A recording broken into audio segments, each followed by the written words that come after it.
నమస్తే, welcome to our channel. నేను భానుశ్రీ. ఇక జూలైలో స్థానిక ఎన్నికలు ఉండబోతున్నాయంటూ రేవంత్ రెడ్డి గారు ఒక స్పష్టత ఇచ్చారు. దీనికన్నా ముందు ఆయన ఏదైతే చెప్పారో 42% బీసీ రిజర్వేషన్ కల్పిస్తా అని చెప్పారో దీని మీద పూర్తిగా ఆయనకు అసలు అవగాహన అంటే ఉందా లేదా అన్నది ఇప్పుడు బయట పూర్తిగా పెద్ద ఎత్తున చర్చ నడుస్తోంది. ఆయన ఏదైతే 42% బీసీ రిజర్వేషన్ ఇస్తా అని చెప్పారు అంత బానే ఉంది. ఇప్పుడు బయట ఏం కొట్లాట జరుగుతుంది? నువ్వు జూలైలో స్థానిక ఎన్నికలు అంటున్నావు, ఓకే, ఇన్ని రోజులు వెయిట్ చేసినందుకు ఓకే, మంచిదే, మంచి మాటనే వింటున్నారు అందరూ. కానీ ఏదైతే ఇప్పటికే లేట్ అయిపోయింది, ఏదేది జెడ్పీటీసీ ఎంపీటీసీ ఎలక్షన్స్కి సంబంధించి, సర్పంచ్ ఎలక్షన్కి సంబంధించి, మున్సిపాలిటీ ఎలక్షన్స్కి సంబంధించి ఇప్పటికే చాలా వరకు లేట్ అయింది, లేట్ చేశారు. అధికారంలోకి వచ్చినటువంటి 6 నెలల్లోనే ఈ ఎన్నికలు అనేది పెట్టాల్సి ఉండే, కానీ ఏం చేసిరు, లేట్ అయిపోయింది. రేపు మాపు అనుకుంటా నెలలు గడిచేసి ఈరోజు ఇప్పుడు జూలైలో అని చెప్తున్నారు. ఓకే, బాగానే ఉంది. కానీ దీని మీద పూర్తి క్లారిటీ ఉందా మీకు? ఎందుకంటే బీసీ రిజర్వేషన్ ఎంతవరకు కల్పించబోతున్నారు చెప్పాలి. బయట ఒక పక్క కొట్లాట ఏం నడుస్తుంది? బీసీ రిజర్వేషన్కి సంబంధించి మీరు ఏదైతే జనవరిలో చేపట్టినటువంటి కులగణన సర్వే ఏదైతే ఉందో ఇది పూర్తిగా తప్పు అంటూ కూడా బయట నుంచి అయితే వినిపిస్తోంది. బీసీ సంఘాల నాయకులు కూడా మాట్లాడుతున్నారు. మీ దాంట్లో కూడా బీసీ వాళ్ళు ఉన్నారు, వాళ్ళు కూడా మాట్లాడారు, విన్నాం కదా మనము. బీసీలో ఉన్నటువంటి వాళ్ళందరూ కూడా ఇది తప్పు అని తప్పుపడుతున్నారు. మీరు చేసినటువంటి సర్వే ఏదైతే ఉందో కులగణన సర్వే పూర్తిగా తప్పుగా చేశారు, అందులో ఏ ఒక్కటి కరెక్ట్గా లేదంటూ కూడా మాట్లాడుతున్నారు. మరి దీని గురించి మీరు ఆలోచించాలి కదా. మరి ఇప్పుడు జూలైలో ఎన్నికలు పెట్టుకుంటా అంటున్నారు, స్థానిక ఎన్నికలు పెట్టుకుంటా అంటున్నారు. మరి ఎన్నికలు ఎట్లా పెడతారు? ఏంది బీసీకి ఎంత రిజర్వేషన్ కల్పిస్తున్నారు? ఈడేడా ముందుగా జెడ్పీటీసీ అంటే ఈడెవరు ఉండాలి? బీసీ ఉండాలి. బీసీకి సంబంధించినటువంటి వాళ్ళని ఈడ పెట్టాలి. బీసీ గురించే కదా కొట్లాటంతా. తీన్మార్ మల్లన్ ఎందుకు బయటకు వచ్చిండు? సస్పెండ్ అయ్యి ఎందుకు బయటకు వచ్చిండు? ఎమ్మెల్సీగా కాంగ్రెస్ పార్టీలో ఉన్నటువంటి తీన్మార్ మల్లన్ బయటకు వచ్చిందంటే ఏంది కారణం? అది ఇక్కడ స్పష్టత లేదనే కదా. మీరు స్పష్టత అని చెప్తున్నారు కానీ స్పష్టత లేదు కాబట్టే అయినా కొట్లాడి బయటకు వచ్చి బీసీ గురించి ఇప్పుడు పెద్ద ఎత్తున ధర్నాకు దిగిండు. ఆయన ఢిల్లీ వేదిక కూడా ధర్నాకు దిగిండంటే ఏంది కారణం? ఆడ స్పష్టత లేదు, ఆడ కులగణన సర్వే తప్పనే కదా అర్థం. ఓన్లీ ఇప్పుడు తీన్మార్ మల్లనే కాదు, బీసీ సంఘాల నాయకులు అంటున్నారు, ప్రతి ఒక్క పార్టీ వాళ్ళ నాయకులు అంటున్నారు, ప్రతి పార్టీ నాయకులు అంటున్నారు మీరు చేసినటువంటి కులగణన సర్వే తప్పు అని చెప్తూనే ఉన్నారు. మరి మీరేమో జూలైలో స్థానిక ఎన్నికలకు సిద్ధమైపోయారు. మరి ఇది ఎంతవరకు మరి మీరు కరెక్ట్ పద్ధతిలో కరెక్ట్ వేలో చేసుకుంటూ వెళ్తున్నారు? మరి మీకైతే తెలియాలి. మరి మీరైతే క్లారిటీ ఇవ్వాలి దీనికి సంబంధించి. ఇక్కడ చూస్తే ముందుగా జెడ్పీటీసీ ఎంపీటీసీ ఎలక్షన్స్, ఆ తర్వాత సర్పంచ్ మున్సిపల్ ఎలక్షన్స్ ఉండబోతున్నాయి. నిర్వహణపై రాష్ట్ర సర్కార్ సమాలోచనలు చేస్తోంది. ఇక పార్టీ నేతలకు అధినాయకత్వం సంకేతాలు ఏర్పాటు చేస్తున్న నాయకులు. అప్పటి వరకు బీసీ రిజర్వేషన్లపై పూర్తి స్పష్టత వచ్చిందని ఈయన చెప్తున్నాడు. బయట ఉన్నటువంటి ప్రతి ఒక్క పార్టీ నుంచి నాయకులు కావచ్చు, ఇప్పుడు తీన్మార్ మల్లన్న కావచ్చు, స్పష్టత లేదని వాళ్ళు అంటున్నారు, కులగణన తప్పే అని వాళ్ళు అంటున్నారు. కానీ దీని మీద అసలు రేవంత్ రెడ్డి గారికి క్లారిటీ లేకుండా ఎన్నికలు నిర్వహిస్తానని అంటున్నారు. ఎన్నికలు నిర్వహించాలంటే వచ్చిన 6 నెలల్లో ఎన్నికలు నిర్వహించాలి, అలా సర్పంచ్లు ఉండాలి. కానీ ఉన్నోళ్ళందరూ మాజీ సర్పంచ్లు. ఇప్పుడు 6 నెలల ఇప్పుడు ఏదైతే వాళ్ళు ఒకవేళ సర్పంచ్ ఎన్నికలు ఇవన్నీ నిర్వహిస్తే కనుక బీసీకి సంబంధించి కరెక్ట్గా వాళ్ళు ఒక పద్ధతి ఒక వేలో వెళ్తే వాళ్ళు ఇప్పుడు ప్రజెంట్ ఉన్నటువంటి సర్పంచ్లు అయితే ఉండే, కానీ ఇంకా మాజీ సర్పంచ్లు అని చెప్పాలి. ఇప్పటికే లేట్ అయింది, జూలై అని చెప్తున్నారు కానీ ఒక స్పష్టత లేకుండా చెప్తున్నారు, కానీ స్పష్టత ఉందంటున్నారు. స్థానిక సంస్థల ఎన్నికల నిర్వహణ తేదీలపై మరోసారి ప్రచారం మొదలైంది. ఇక ఇన్నాళ్ళు బీసీ రిజర్వేషన్, ఎస్సీ వర్గీకరణ పూర్తి చేయాలనే లక్ష్యంతో స్థానిక సంస్థల ఎన్నికలను తాత్కాలికంగా వాయిదా వేశారు. సో ఈ రెండింటికి ఇటీవల రాష్ట్ర ప్రభుత్వం చట్టబద్ధత కల్పించింది. అసెంబ్లీలో బీసీ ఎస్సీ వర్గీకరణ బిల్లును ప్రవేశపెట్టి ఆమోదించారు. 1-2 రోజుల్లో గవర్నర్ సంతకం చేశాక గెజెట్ విడుదల కానుంది. రాష్ట్రంలోని అన్ని స్థానిక సంస్థల పాలక వర్గాల గడువు ఇప్పటికే ముగిసింది. ఇక దీంతో ఒక్కొక్క దానికి ఎన్నికలు నిర్వహించాలని ప్రభుత్వం పట్టుదలతో ఉంది. ఇక రాష్ట్రంలోని ఏ స్థానిక సంస్థలకు పాలక వర్గాలు లేవు. వచ్చే ఏడాది జనవరి ఫిబ్రవరిలో జిహెచ్ఎంసీ సైతం ఎన్నికలు నిర్వహించాల్సి ఉంది. ఈ నేపథ్యంలో ఆ సమయం వరకు అన్ని స్థానిక సంస్థలకు ఎన్నికలు నిర్వహించాలని ప్రభుత్వం భావిస్తోంది. అందుకే జూలైలో స్థానిక ఎన్నికలు నిర్వహించాలని ప్రాథమికంగా నిర్ణయించారు. ఇక్కడ ఏముంది, జిహెచ్ఎంసీ సైతం ఎన్నికలు నిర్వహించాల్సి ఉంది. అయితే ఈ నేపథ్యంలో ఆ సమయం వరకు అన్ని స్థానిక ఎన్నికల సంస్థలు నిర్వహించాలని ప్రభుత్వం నిర్ణయించుకుంది. అంటే ఏదో అగడం బగడం చేయించేసాలే, ఇప్పటికే లేట్ అయిపోయింది కదా, అందరూ మీరు ఇప్పటికే విమర్శల పాలవుతున్నాం, విమర్శలు ఎక్కువ వస్తున్నాయి, ఇక ఏదో ఒకటి బీసీకి సంబంధించి కావచ్చు, అన్ని కులాలకు సంబంధించి కావచ్చు, మేమైతే కులగణన చేపట్టాం కదా, కులగణన సర్వే ముగిసింది, ఇక మేము చేసింది రైట్, పూర్తి స్పష్టత ఉంది మాకు, ఈ ఎన్నికలు అయితే నిర్వహిస్తామని జూలైలో వీళ్ళు ప్రకటించారు, ఒక ప్రకటన విడుదల చేశారు. అందుకే జూలైలో స్థానిక ఎన్నికలు నిర్వహించాలని ప్రాథమికంగా నిర్ణయించుకున్నారట. ఇక మొదటి జెడ్పీటీసీ, ఎంపీటీసీ, ఆ తర్వాత సర్పంచ్, అనంతరం మున్సిపల్ ఎన్నికలు నిర్వహించనున్నారు. ఇలా వరుసగా 3 రకాల ఎన్నికలు జరగనున్నాయి. ప్రధాని మోడీకి వినతి. బీసీ బిల్లుపై ప్రధానమంత్రి నరేంద్ర మోడీని కలిసి వినతి పత్రం ఇవ్వాలని ప్రభుత్వం నిర్ణయించింది. ఈ సందర్భంగా బీసీలకు 42% రిజర్వేషన్ కల్పించాలని కోరనున్నారు. అన్ని రాజకీయ పార్టీలు కలిసి అసెంబ్లీలో తీర్మానం చేసినందున ఆయా పార్టీల ప్రతినిధులు వినతి మేరకు బీసీ బిల్లుకు ఆమోదం వస్తుందనే అంచనాలో కాంగ్రెస్ అధినాయకత్వం ఉన్నట్లు తెలుస్తోంది. దీనిపై స్పష్టత రావడానికి మరికొంత సమయం పడుతుందని, అప్పటి వరకు స్థానిక సంస్థల ఎన్నికలు జోలికి వెళ్ళొద్దని కేంద్రానికి 2-3 నెలల సమయం ఇచ్చాక అప్పటికి కేంద్రం షెడ్యూల్ 9లో చర్చించుకుంటే తదుపరి కార్యాచరణపై ఆలోచించాలని ప్రభుత్వ పెద్దలతో చూస్తున్నారు. ఇక ముగిసిన పాలక వర్గాలు. గ్రామ పంచాయతీలకు పాలక వర్గాల లేక ఏడాది కావస్తోంది. అయితే ఏదైతే మనం ఇందాక చెప్పుకున్నట్టు గ్రామ పంచాయతీలకు పాలక వర్గాలు లేక ఏడాది వస్తుంది. అయితే మనం ఇందాక మాట్లాడుకుంది ఏంది, అధికారంలోకి వచ్చిన తర్వాతనే కాంగ్రెస్ ప్రభుత్వం ఏం చేయాల్సి ఉండే, ఈ ఎన్నికలు నిర్వహించాల్సి ఉండే 6 నెలల్లో. కానీ ఇప్పటికే సంవత్సరం అయిపోతుంది, చాలా లేట్ అయిపోయింది. ఇంత లేట్ అనేది ఎక్కడ జరుగుతుంది, ఇప్పటికే లేట్ అయిపోయింది. అయితే ఇక జెడ్పీ మండల పరిషత్కు 8 నెలలు కావస్తోంది. ఇక్కడ జెడ్పీఏటీసీకి సంబంధించి మండల పరిషత్లకు 8 నెలలు కావస్తుంది. ఇక మున్సిపాలిటీల పాలక వర్గాలకు సంబంధించి గడువు ముగిసి 2 నెలలు అయింది. వాళ్ళ గడువు కూడా ముగిసిపోయింది మున్సిపాలిటీలకు సంబంధించి. వీటితో పాటు సహకార సంఘాల పదవి కాలాన్ని 6 నెలల పాటు పొడిగించారు. ఇవన్నీ పూర్తయిన తర్వాత సహకార సంఘాల ఎన్నికలు నిర్వహించాల్సి ఉంది.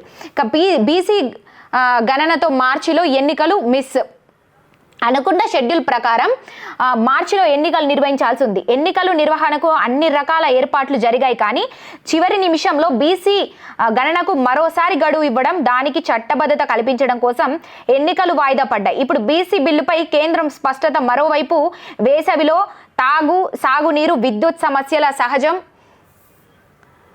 సహజంగానే ఉండే అవకాశం ఉన్నది. అందుకే జూన్ మధ్య నుంచి ఎన్నిక రిజర్వేషన్ అధికారిక ప్రక్రియను ప్రారంభించడంతో జూలైలో ఎన్నికలు జరుగుతాయని పార్టీ నాయకులు చెబుతున్నారు. అప్పటికల్లా వర్షాలు కురుస్తాయని, విద్యుత్ తాగునీటి సమస్యలు తీరుతాయని పార్టీ నాయకులు అంచనా వేస్తున్నారు. ఇక ఫలితంగా అధికార పార్టీని అనుకూలమైన వాతావరణం ఏర్పడుతుందని భావిస్తున్నారు. ఇలా ఒక్కొక్కరు ఒక్కొక్క రకంగా అయితే ఆలోచిస్తున్నారు. ఇలా చేయడం వలన పార్టీకి సానుకూల ఫలితాలు వస్తాయని విశ్లేషిస్తున్నారు. ఇవన్నీ అంటే పార్టీకి ఏదైనా దీనివల్ల పార్టీకి వచ్చేటువంటి లాభాలు చూసుకుంటున్నారే తప్ప అసలు ఏం జరుగుతుంది, ఎంతవరకు స్పష్టత ఇచ్చాము, ఎంతవరకు బీసీ రిజర్వేషన్ కల్పిస్తున్నాం అన్నది ఇంకా క్లారిటీ అయితే ఇవ్వలేదు. నిధులు రావాలంటే ఎన్నికలు జరగాల్సిందే. స్థానిక సంస్థల ఎన్నికలు నిర్వహించకపోవడంతో కేంద్ర ప్రభుత్వం నిధుల విడుదలను నిలిపేసింది. ఇక మరోవైపు గ్రామాల్లో అభివృద్ధి పనులు చేపట్టాలంటే పాలకవర్గం ఆమోదం తప్పనిసరి. అత్యవసరమైన పనులు మినహా మిగిలిన పనులు చేయడానికి అవకాశం లేదు. ఇక కేంద్రం నుంచి రావాల్సిన నిధులు ఏడాదిగా నిలిచిపోయాయి. దీంతో స్థానిక సంస్థల నిధులు కొరతతో ఇబ్బందులు పడుతున్నాయి. ప్రత్యేక అధికారులు 2 రకాల నిధులు నిర్వహించడం కష్టంగా మారిందని టాక్ వినిపిస్తోంది. అదే సమయంలో రాజకీయంగా పార్టీ కోసం కష్టపడ్డ నాయకులకు గుర్తింపు ఇవ్వడానికి స్థానిక సంస్థల ఎన్నికలు నిర్వహించి వారికి అవకాశం కల్పించాలని అధికార పార్టీ చూస్తోంది. ఏ రిజర్వేషన్ కింద ఎవరిని బరిలో నిలబెట్టాలనే దానిపై ఇప్పటికే క్లారిటీ వచ్చినట్లు తెలిసింది. దీంతో ఎన్నికల బరిలో నిలవడానికి అధికార పార్టీ పూర్తి స్థాయిలో ఉన్నట్లు తెలుస్తోంది. ఇది ఇక ఏదైతే జూలైలో స్థానిక ఎన్నికలకు సంబంధించి పూర్తి వివరాలు, మరి కాంగ్రెస్ ప్రభుత్వం చేపట్టినటువంటి కులగణన సర్వే నిజంగా స్పష్టత ఉందా దాంట్లో అన్నది ఖచ్చితంగా ప్రభుత్వం ఒకసారి దీని మీద చర్చించి, దీని మీద ఒకసారి అధికారులందరినీ కూర్చోబెట్టుకొని సమావేశమై దీని మీద ఒకసారి పూర్తిగా వివరణ తీసుకొని, ఏదైతే కులగణన చేపట్టినటువంటి వాళ్ళ అధికారులు ఎవరైతే ఉంటారో వాళ్ళని పిలిపించి కూర్చోబెట్టుకొని దగ్గరుండి ఇదంతా మాట్లాడితే ఓ వరకు క్లారిటీ వస్తుంది అనేది అర్థమవుతుంది. ఎందుకంటే ఇప్పటికే బయట బాగా లొల్లి నడుస్తుంది. ఇలాంటి సమయంలో ఇక ఏదైతే అయింది ముగించేద్దాం ఎన్నికలని ఈయన చూస్తున్నారు. జూలైలో ఎన్నికలు అంటున్నాడు. మరి ఏమవుతుందో ఇక అయ్యే వరకు కూడా తెలియనటువంటి పరిస్థితి అయితే ఉందని చెప్పాలి. ఇది పూర్తి క్లారిటీ రావాలి, బీసీ వాళ్ళకు న్యాయం జరగాలి అంటే కనుక ఒక్కసారి రేవంత్ రెడ్డి గారు మీరు పూర్తిగా క్షుణ్ణంగా పరిశీలించాల్సి ఉంటుంది. ఆ తర్వాత మీరు స్పష్టత కల్పించారా, ఇచ్చారా ఏమన్నది తర్వాత ముచ్చట. అప్పటి వరకు మీరు ఏదో తొందరపాటులో నిర్ణయాలు తీసుకొని ఎన్నికలు నిర్వహిస్తే, ఇప్పుడు లేట్ అయింది కానీ స్పష్టత లేకుండా మీరు ఎన్నికలు నిర్వహిస్తే కనుక మళ్ళీ బొక్కబోర్ల పడేటువంటి అవకాశాలు అయితే పూర్తిగానే ఉన్నాయి. అందుకు మీరు దీని మీద పూర్తిగా మీరు క్లారిటీ తెచ్చుకొని ఇక మిగతా వాళ్ళకు క్లారిటీ ఇస్తే బాగుంటుంది అనేది అందరి ఉద్దేశం అని చెప్పొచ్చు. ఇక ఇది బీసీకి సంబంధించినటువంటి ఒక బయటనేమో పెద్ద పెద్ద రచ్చ జరుగుతుంది. మీరు ఒక్కటైతే గుర్తుపెట్టుకోవాలి, రేవంత్ రెడ్డి గారు ముందుగా మీ అధికారులందరూ కూడా అయితే బీసీకి సంబంధించి కులగణన చేపట్టామని చెప్తున్నారు, బాగానే ఉంది. కానీ అది తప్పు అని బయట ఉన్నటువంటి బీసీ నాయకులే కావచ్చు, ఇతర పార్టీలే కావచ్చు, అన్నీ కూడా ఈరోజు తప్పు అని చెప్తున్నాయి. కానీ మీరు వినిపించుకోవట్లేదు, మేము చేసిందే రైట్ అని మీరు భావిస్తున్నారు. సో దీనికి సంబంధించి ఎన్నికలు నిర్వహిస్తా అంటున్నారు, అంత బాగానే ఉంది. కానీ ఒకవేళ ఇది పూర్తిగా తప్పు, మీరు ఒక క్లారిటీ ఇవ్వకుండా ఇది కనుక నిర్వహిస్తే తర్వాత జరిగేటువంటి లోటుపాట్లు చాలా పరిణామాలు ఎదుర్కోవాల్సి ఉంటుంది. చాలా పరిణామాలు అంటే చాలా, ఎట్లా అంటే మీ సీటుకు కూడా ఇక మీ సీటు ఉంటుందా ఊడుతుందా అన్నది కూడా ఒక ప్రశ్నార్థకంగా మారింది. ఎందుకంటే బీసీ నినాదం ఏదైతే ఉందో ఇది చాలా పెద్ద ఎత్తున చాలా సీరియస్గా వెళ్తున్నటువంటి అంశం, చాలా సీరియస్గా వెళ్తోంది. ఇది ఢిల్లీ వేదిక కూడా ధర్నాలు చేపడతామని చెప్తున్నారు. ముఖ్యంగా దీనికి సంబంధించి పూర్తిగా దీని మీదే పట్టుబట్టి కూర్చున్నారు తీన్మార్ మల్లన్న.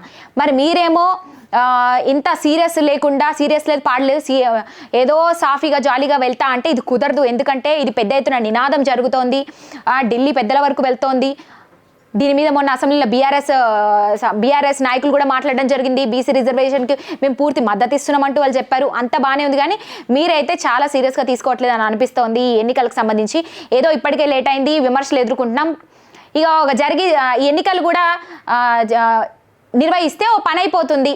ఇన్ని రోజులు మేము ఎదుర్కొన్నటువంటి విమర్శలు ఏదైతే ఉన్నాయో దానికి ఒక చెక్ పెట్టచ్చని మీరు చూస్తున్నారు. కానీ చాలా పెద్ద ఎత్తున అయితే మళ్ళీ పెద్ద ఎత్తున ధర్నాలు జరిగే అవకాశం ఉంది. దీంట్లో ఏమన్నా తప్పు అని తెలిసిందంటే మాత్రం చాలా సీరియస్గా వెళ్తుంది. ఇక మీ సీటుకే బొక్కబడేటువంటి అవకాశాలు కూడా చాలానే కనిపిస్తున్నాయి. మరి మీరు అది గమనించాలి, మీరు ఆలోచన చేస్తే బాగుంటుంది. ఎందుకంటే పూర్తి ఎత్తున పెద్ద ఎత్తున బీసీ వర్గాలు, బీసీ సంఘాల నాయకులు అందరూ దీనికి సపోర్ట్గా అయితే తీన్మార్ మల్లన్న గారు ఉన్నారు. ఇది మీకు తెలిసినటువంటి విషయమే. మీరు స్పష్టత ఉందని చెప్తున్నారు కదా, మరి అంత స్పష్టత ఉంటే ఈరోజు మీ కాంగ్రెస్ పార్టీలో ఎమ్మెల్సీగా ఉన్నటువంటి తీన్మార్ మల్లన్న ఎందుకు సస్పెండ్ అయ్యి బయటకు వచ్చిండు అనే స్పష్టత లేదని ఇక్కడ క్లియర్గా అర్థమవుతుంది అందరికీ. కానీ మీరు ఇది డైవర్షన్ పాలిటిక్స్ చేస్తూ తప్పుదో పట్టించేటువంటి ఉద్దేశాలే తప్ప వేరే ఏం కనిపించట్లేదు. ఇక్కడ క్లియర్గా తెలుస్తుంది మల్లన్న బయటకు వచ్చిందంటేనే ఆయన స్పష్టత లేదని అర్థమైపోయింది. ఎందుకంటే ఆయన కొట్లాడుతుంది కూడా బీసీ అంశం ఏదైతే తెరపైకి తెచ్చిండో అప్పుడే ఆయన బయటకు వచ్చిండు, అంటే ఈడ స్పష్టత లేదు. మరి మీరు అందరూ కూడా కలిసికట్టుగా కరెక్ట్గా పనిచేస్తుండి కులగణన సర్వే కరెక్ట్గా చేపట్టుంటే ఈరోజు ఇంత రచ్చ జరిగి ఉండేది కాదని ప్రతి ఒక్కరి అభిప్రాయం. మరి దీనికి మీరు సమాధానం చెప్పి తీరాలి.